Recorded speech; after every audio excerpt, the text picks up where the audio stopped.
A few weeks ago, in the first days of 2019, my dentist, who is the most charming and gentle man, told me I did not need my tooth to be straightened because my husband had assured him he liked it this way. He said, Ben won't pay for it anyway. 2019, 215 years after an article was created in the civil code of my home country, France, saying that a man owes his wife protection and a woman owes her husband obedience. And here we are again. When I replied, well, I can pay for it, but it's my choice not to do it because I don't care if my teeth are suitable for a toothpaste ad or not, he interrupted and said, anyway, Ben likes it like that, honey. He did not listen to me, nor did he make any effort to get my point, although I can tell you he's the sweetest man. This insignificant event made me feel really bad. Once more, my words were not understood, my voice was not heard, as if I actually had no voice, as if I were an object, the property of a man. And then, probably as a defense, I thought of the same situation in reverse, where a 70-year-old pot-bellied, white-haired female dentist would have told not a MILF but a FILF patient that he did not need to fix his crooked tooth because his wife thought it was very cute, and anyway, she would never have paid for such a whim. And I laughed because I had never seen, either in real life or in artistic representations, such a situation between a woman and a man. Instantly, I censored myself for complaining. I was lucky. So many women were not. I remembered the testimony of that Yazidi girl who had been sold at a slave market only a few years ago, recalling that a buyer had opened her mouth to check her teeth. When I reversed the situation in my mind, I did not laugh. Here, the abuse of power of one sex on another was obvious. And then I thought, only a discriminated person can imagine such crazy, reversed situations to keep their spirits up. Because straight males often do not even notice the absurdity of the well-organized societies in which they always have the power, as if reality was somehow elusive, because it is biased, seen from only one point of view, a man's. When I made my short film Oppressed Majority in 2010, and then my feature film I'm Not an Easy Man in 2018, I had accumulated so much material on everyday sexism during my life. It was wonderful. At last, I would be able to give back all the years of inappropriate remarks, of inconvenience, fear, and injustice. For my intention was precisely to share with men my perspective as a discriminated person, letting them know that we, women, share with all the minorities the knowledge of what discrimination is.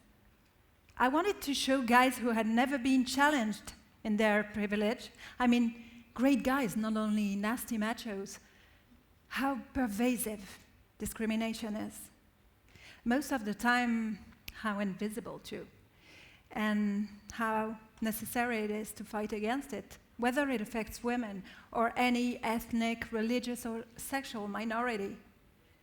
However, I wanted men to feel this in their flesh, so their understanding would suddenly create a new awareness. This reminded me of something I used to do when I was a kid. I enjoyed walking backwards because of the thrilling sensation this slight change would bring me by compelling me to pay new attention to the world around, and by raising my heart rate. It just created another perspective. In my two films, I display a very realistic world with a slight change as well. Gender roles are swapped, which is very simple, but efficient because it visually demonstrates how unequal patriarchal societies are. While identifying with the male characters, men find themselves in the skin of women, And therefore, they feel what the oppressed hero endures in a world ruled by women. A world as dysfunctional as ours, as preposterous as ours, where men who wear Bermudas are catcalled, where they think they're free when they don't wear veils, although they obey beauty ideals that imprison them, as any outfit does when it's not a personal choice. A world where husbands owe their wives obedience. And at the same time, men identify for once with women, because for once, the actresses are playing the dominating guy. And I was confident that this back and forth identification with the two sexes would make the audience experience that gender is an actual socio-cultural construct. The two films swarm with details characterizing the reversed world. First, they're funny, because they're unusual. But then, while laughing, you simultaneously realize that this ludicrous world you're watching is only a mirror of our own. And this complex feeling forces you to question your own habits and behaviors. Let me show you a short clip from I'm Not an Easy Man.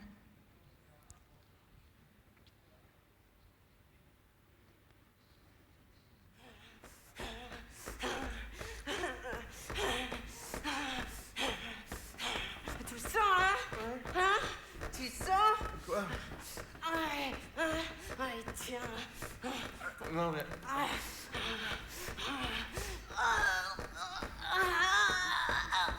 Sibylle, oh, ça va? Sibylle, c'est pas fini, là? Very short clip.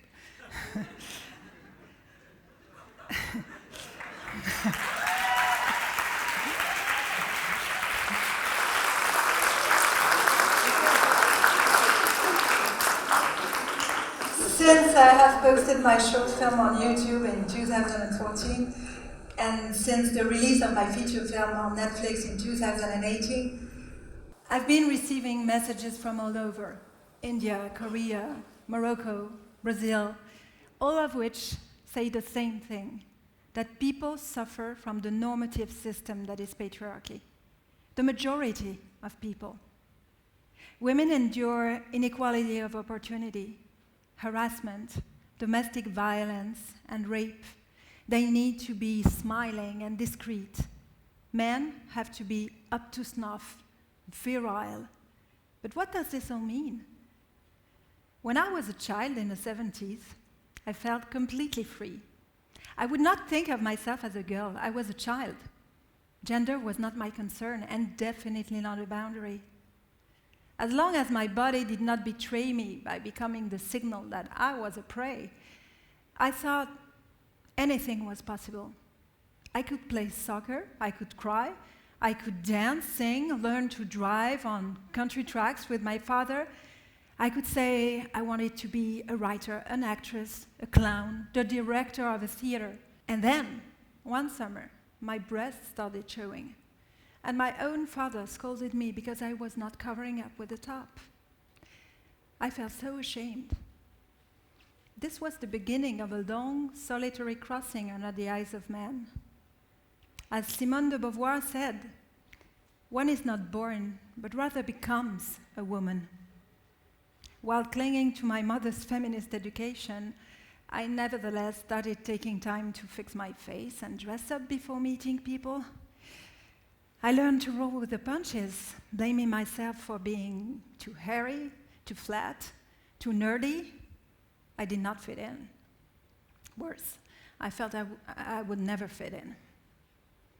Years later, on the sets of my films, I created an environment where I could challenge those gender stereotypes that had overburdened me. I asked my crew, what is female, feminine, male, masculine? By reversing the official reality, we realized how cliches were imprisoning us all. And suddenly, in this fictive world we were creating, everybody was released from the obligations attached to their sexes. For example, the actresses felt completely free to play their parts as they were, not hidden under lipstick, eyeshadow, or hair color to cover their grays. They did not have to waste time wondering if they were pretty. Prettiness was not the priority anymore. Authenticity was. I wanted them to feel at ease, comfortable, and their new simplicity made them powerful. On the other hand, the male actors were delighted to be asked to be subtle and to reveal a wide range of emotions. At last, they could show their sensitivity and what they were capable of.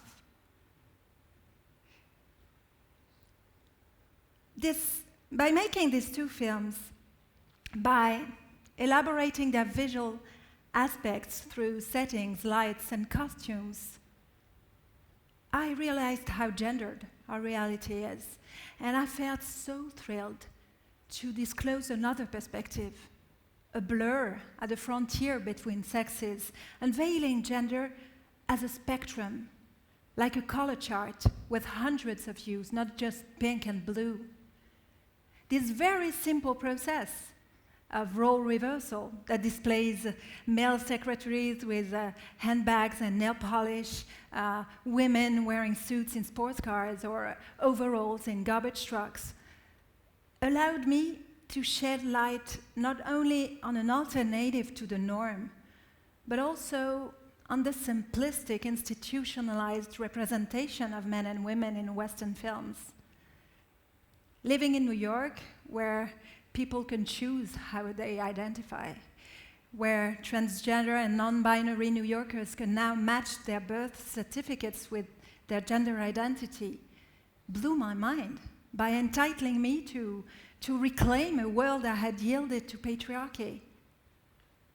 While identifying myself as a woman, I draw so much energy from playing with the codes of gender to reveal how deceptive a reality built by a dominating group is, and to widen the scope of possibilities. The most frequent comment on my films is that they're liberating, and I could not be more grateful. Let me quote this 15-year-old Colombian woman who wrote a message to the main actress of I'm Not an Easy Man, Marie-Sophie Verdane, saying, "I don't want to lose my time anymore looking for a husband. I'm going back to school to study, have a job, and be able to walk as proudly as you in the film." I mean, I don't think one film can change the world. But I remember how I felt when I myself was a teenager discovering female artists' works. It was a shock, because until then, I had been taught through the lens of men, and all of a sudden, thanks to these amazing women, Jane Campion, Toni Morrison, Frida Kahlo, Agnès Varda, I felt understood, connected, and most of all, ready to be actively part of the world. I'm convinced that a film, like any creative action, can be a pebble in the shoe of an unequal system. And a pebble plus a pebble plus a pebble plus hundreds, thousands of pebbles make a mountain that changes the landscape. Thank you. Thank you.